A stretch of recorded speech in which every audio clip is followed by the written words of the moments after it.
So this is the most expensive electric motorcycle that you can buy on the internet as of right now. And it was loaned to me by my friends at Appalachian Harley-Davidson under the pretense that if I break it, I have to buy it. And recently, my track record with these videos have been nothing short of painful. So as of right now, it's not mine, but stay to the end. I might end up being the proud owner of this very electric motorcycle. So I know exactly what you guys are thinking. You're like, what is Harley-Davidson? What do you mean you got it from Harley-Davidson? What is Harley-Davidson doing with a Star Wars speeder bike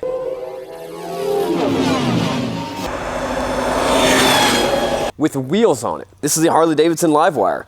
If you guys have never heard of it, Harley-Davidson is the first big, large motorcycle manufacturer to produce a fully electric motorcycle. And just like all the bikes we bought on Amazon that just showed up at our door, Harley-Davidson is doing the very same thing where you can buy these bikes online and over the phone. A truck just shows up at your door, delivers the bike off. There's some paperwork that you gotta sign, but it is a pretty easy process and you don't have to step foot into a dealership anymore. So let me actually show you guys how this bike actually works. Of course, this is not a tank. You press that down, and this is the charging port. It's got two different ways to charge it. When you pop this open, they've got a storage for the stage or level 1 charging port right here. If you're at a charging port, like a level 3, you can plug this in, open that, and plug it all in right there. But if you're at home, you pull this out of here, pop that open, jam that in there, and then you just plug this into your wall. I think this is about maybe 10 or 12 feet. Plug it into your wall. You can charge anywhere from your house. You'll notice that it kind of looks like it's missing stuff. Because the way they have the electrical motor set up, there's no gearbox. There's no clutch. There's no shifter. You do have your brake. You do have your front brake. And you got the throttle. And it fires up super... Well, no, it doesn't fire up, actually. So to make this thing work, as long as the key is close enough or in your pocket, press that button right there. Hold the start button down like you normally would for a motorcycle. Bam. That's it. It's on. Do you hear that mild buzzing? Can you hear that? That's actually the water pump, because this is actually water cooled. What happens if you lose the proxy key and you want to turn on your bike? Well, Harley thought of that, because when the Harley-Davidson does not acknowledge or does not sense the key, it gives you a keypad and you have a 5-digit code. You type in your 5-digit code, bam, the bike works. Perfect for when you lose your keys. Also perfect if you and your 5 buddies all want to go in together and buy the same bike and share the bike, so you have to make a bunch of different sets of keys, which, to be honest with you, is probably not a great idea. Hold on one second.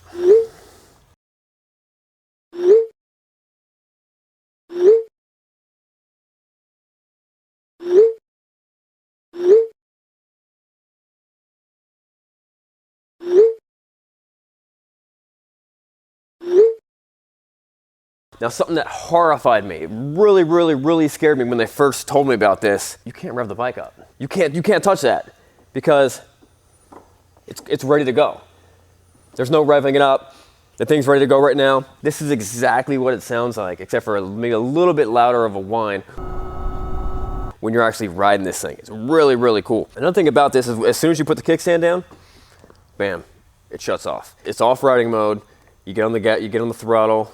I guess it's not called throttle, I guess it's called speed control now. You get on the speed control, it doesn't do anything. Now, if you're used to Harley-Davidson, you'll recognize all these controls, including the cruise control button. This thing actually has cruise control, and it works awesome. If you come over here and press the mode button, see there's different modes. Street mode, sport, you got rain, eco, A, B, and C. Turn the bike off, hold it down, you actually see the modes, and it actually tells you exactly what they are. So sport mode is 100% power, 80% regen, 80% throttle, traction control high. And you can actually make changes to these things. So rain mode, 0% power, 15% regen, 30% throttle, low traction control. Range mode, 40% power, 80% regen, 55% throttle. It's actually pretty awesome. Then you can make your own custom modes inside A, B, and C. It also has stuff for your systems, localize your Bluetooth, you can change your clock, switch to sync with your phone, do factory updates. You can customize your widgets where you put different widgets at different spots, temperature and trip and navigation and charging. The navigation connects to your phone. So this is definitely one of the most sophisticated, teched out motorcycles I've ever driven. This right here is the battery. That's the big ginormous battery. This right here is the motor. Interesting thing about this is, you know, you might have a lot of people say, oh, that's not a real motorcycle. Well, to be honest with you, it's an electric motor. It's a combustion engine. This is not a real motorcycle. It should be an engine cycle. This is actually a real motorcycle. So this bike's actually pretty quick. Harley-Davidson claims a 0 to 60 of 3 seconds flat, which is super bike and supercar territory. Let's see what I can do it in.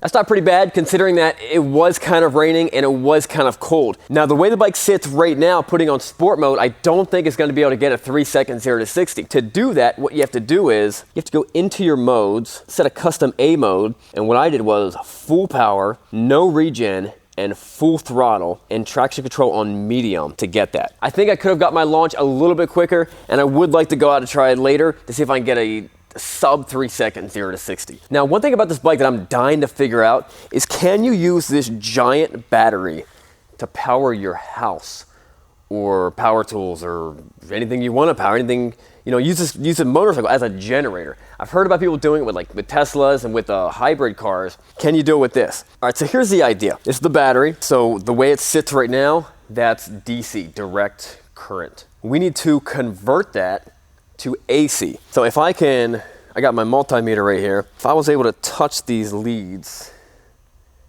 I'm not really getting anything. Let me try to turn it on. It should be a lot higher then. It should be like much higher. All right, maybe I can't just grab it from the leads, but maybe if I plug this thing in,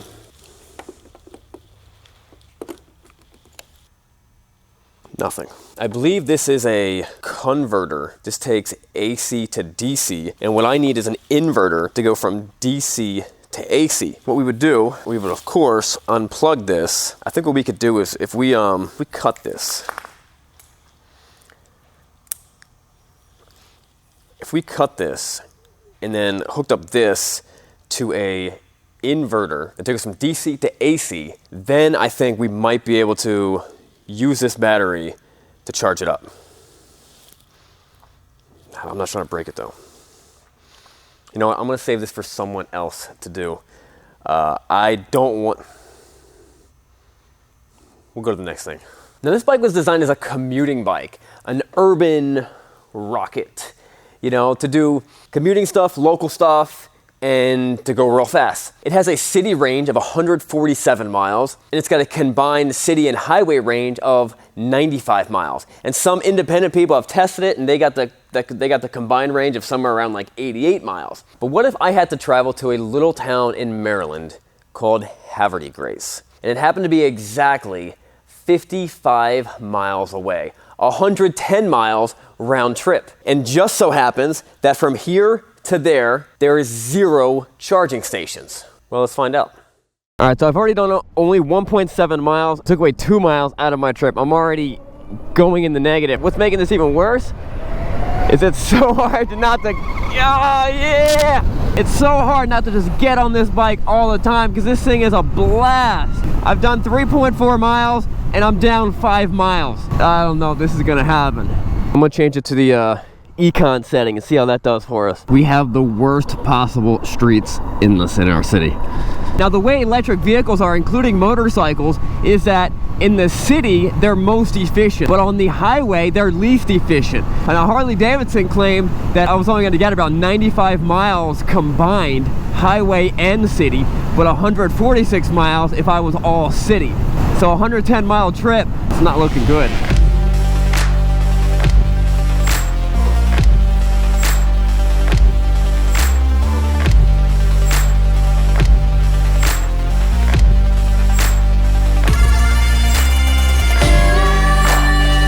Yo, did you really drive all that way just for chocolate milk? Yeah, it's good stuff. You just drove like an hour and a half for chocolate milk, dude. So it was a great ride down here, but now I'm kind of in trouble. 55 miles back, we have 45 mile range left. I could not find a single charging station on my phone. There was not a single charger station the whole way up here. It's kind of in the middle of nowhere. But I've got a plan C. Harley-Davidson actually gives you the ability to program A, B, and C mode to whatever you want it to be. So I actually programmed C mode to have no power, full regen, and 0 throttle. It's even more efficient than what the economy mode is. It should be the most efficient mode you could possibly have. Hopefully, that'll actually get us back. Now, I know 10 miles does not seem like that much, but imagine pushing that 550-pound bike 10 miles. If we can successfully do this, we will have surpassed what Harley-Davidson says combined highway and city is by almost 20 miles.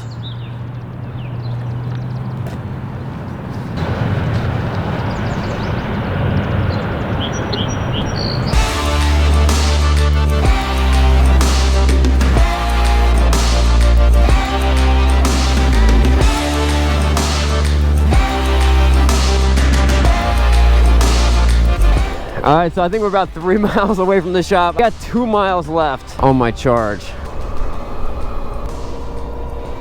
I'm getting really, really nervous. I don't want to be pushing this bike back. I'm gonna push it to try to regen it. Regen. We are officially at 0 miles. There we go, there's McFarland. If this thing makes it to McFarland, I'm gonna put this thing in A mode.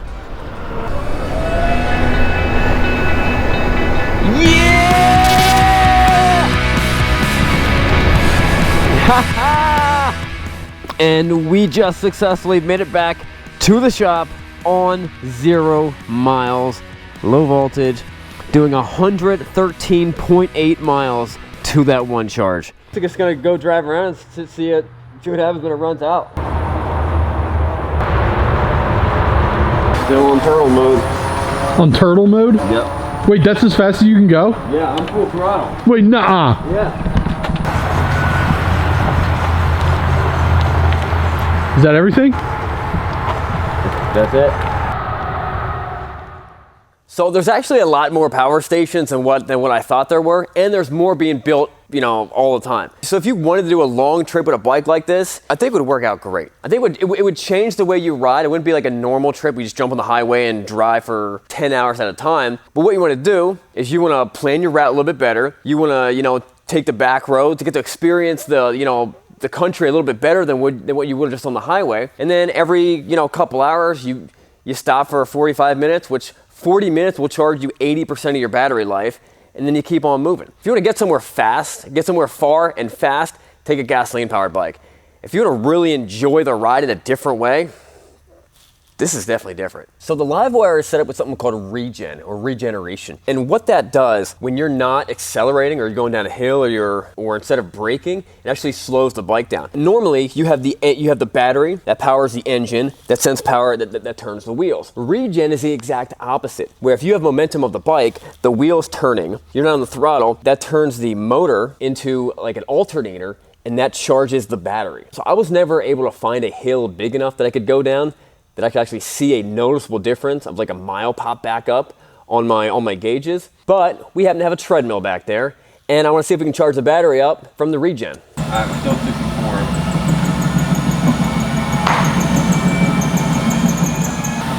Dropped it down. To the bed.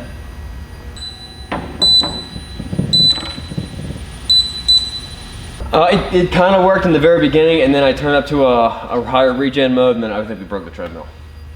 I think it still has merit though. I think you can still charge your bike with a treadmill if your treadmill doesn't break. Now, something you might be wondering, and I'm wondering too, is what's the top speed of this motorcycle? Well, according to Harley-Davidson, it is electronically governed at 110 miles an hour. But we found on the dark web, it's most likely happened in Mexico.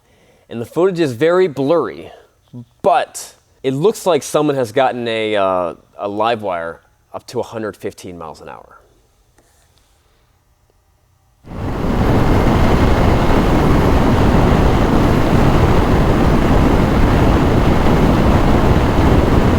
Fact, proof, fiction, I don't know.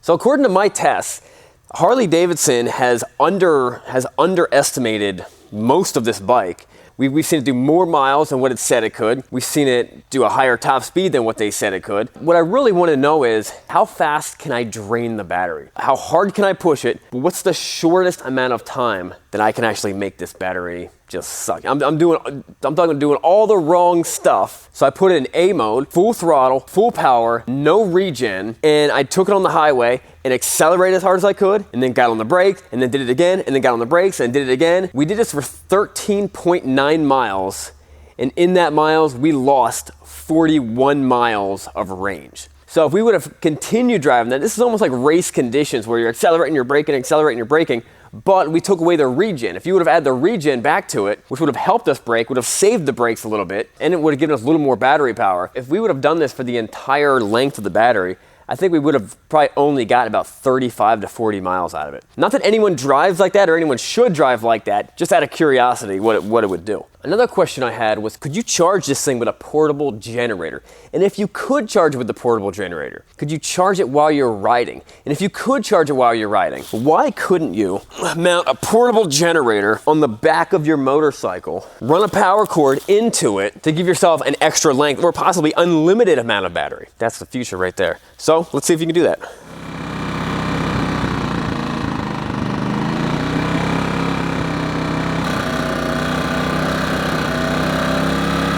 So for whatever reason, it did not want to charge off that generator. Other stuff was working, it was producing electricity. But when it says on the screen, you have to unplug to ride it, that's not going to work.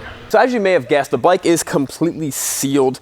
You can get it wet, you can wash it. The only real maintenance things would be like fork seals, brakes, tires, the fluid in the cooling system, and also brake fluid. Most of the maintenance that you have on a motorcycle is the normal combustion engine. Now, a big concern for a lot of people is going to be the battery. How long is that going to last? What if the battery goes bad? What's that going to cost?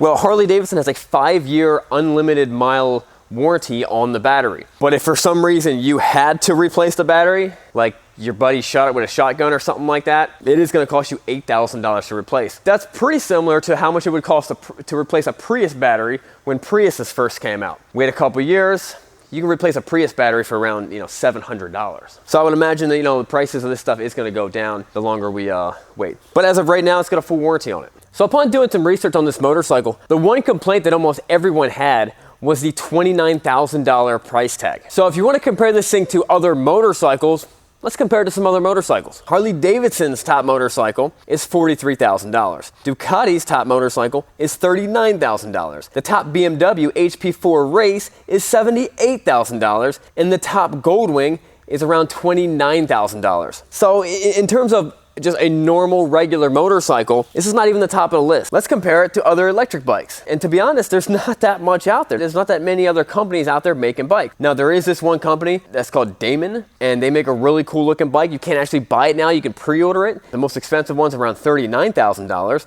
And there's the company Zero. Zero makes a great bike, they got a great thing going on. But the problem is, I've actually never even seen a Zero dealership. There's none around me. So for the same reason a lot of people say that they don't buy Indians, is for that dealership network, I feel like Zero might have the same issue. And as we all know, that currently electric vehicles are more expensive. Case in point, Tesla. But if you subtract the $2,500 tax credit that you get from this thing, and if you're like me and you live in Pennsylvania, another $500 that you get, that brings the price down a lot. Now, if you actually compare cents per mile, what it costs you in cents to run a mile compared to the LiveWire, and compare that to a regular motorcycle that gets 40 miles a gallon, the LiveWire is going to cost you 0.0191 per mile, and a regular motorcycle is going to cost you 0.065 per mile. What does that mean? After about 100,000 miles, if you rode this bike for 100,000 miles, you will have saved almost $5,000 just in fuel. But to be honest with you, it is tough to compare this bike to other bikes.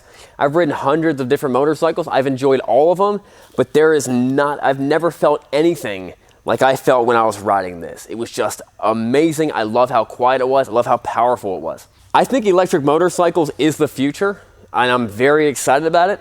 I'm so excited about it that I bought the most expensive Chinese electric motorcycle off of Amazon. And I bought it months ago, and it's still gonna be a couple months before I get it. But stay tuned, it's gonna be amazing. See you guys later, and subscribe. Normally it's where I fire up the bike and I like speed away, but it's already running. There's one little cool thing that I forgot to mention. Some people call it a heartbeat. It does this little pulse thing every couple seconds. If you actually put your hand right here. Oh, yeah. You feel that? Yeah. You can actually program it not to do that. It feels like the little electrical motor, just kind of like, they programmed it in there so you know it's running because it's so quiet. It's very faint. You can almost barely feel it, but it's kind of cool.